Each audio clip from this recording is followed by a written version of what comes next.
huwag na tayo maging bihag ng isang upuan. Kasi hindi lang naman kami mga kontraktor ang nakikinabang dito. Marami din sa inyo, mga politiko, ang nagpapataba ng bulsa sa pangungurakot. Kawawa po talaga ang mga mamamayang Pilipino kasi ninanakaw lang natin ang kaban ng bayan. Sinong umaahon, tayo ba o siya?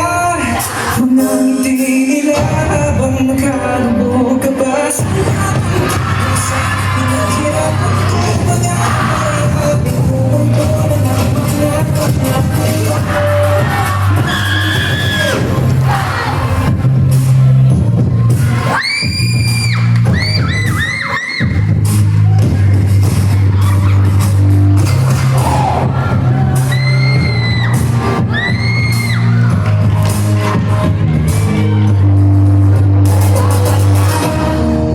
Ang ito, may hati-hati yan mula sa pinakamataas hanggang sa mga nasa gilid lang ng sistema. Sa patuloy ng pagdinig sa Senado, hindi sa Pilipino ang proyekto ng gobyerno. Kapag namin ginagawa, paulit-ulit na lang ito ang bakong simula. Simula na simula, bakit wala natatapos sa sama? Ilalim ito ng sulit ng sapatos. Ilang beses na ako, ilang beses na ako. Pag di natin subukan at tulungan at tumakbo, bumahagi sa bigay ng mga pagawin natin. Masarap pa yun isang sa pagkain.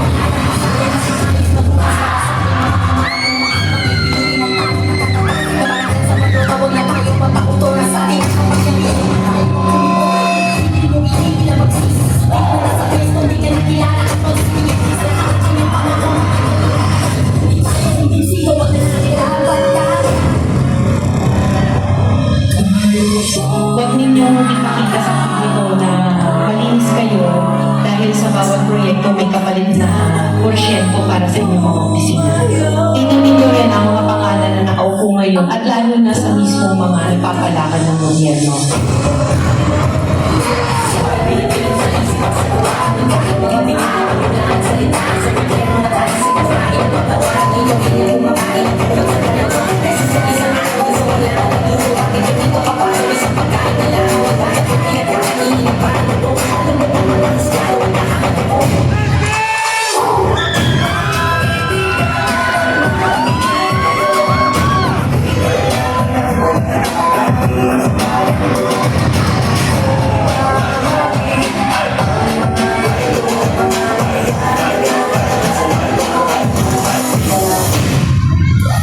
Noong isang taon pa na isiwala na may mga mali-mali pang pera o may basura na i-deliver daw sa ilang mga politiko na naglalaman di mano ng hindi lang bilyones, kundi bilyones ng kickback mula sa pondo dapat ng bayan.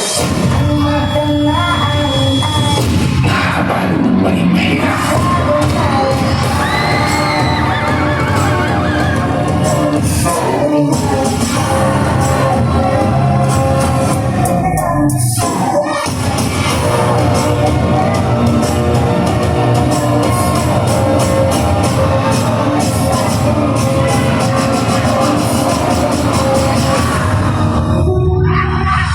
Pera ng taong bayan, pero tayo ang nakikinabang. Hindi ba tayo nahiya? Ang mga mahihirap mas lalong naghihirap. Kaya tama na ang pangungurakot natin.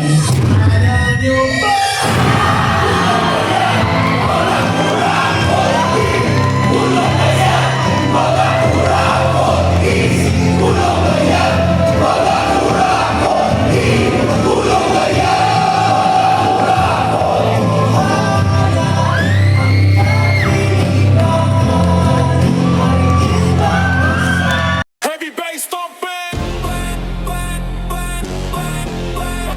Heavy bass thumping. Shine. Dance BSTV. The Philippines. Dance cut this TV. Metro.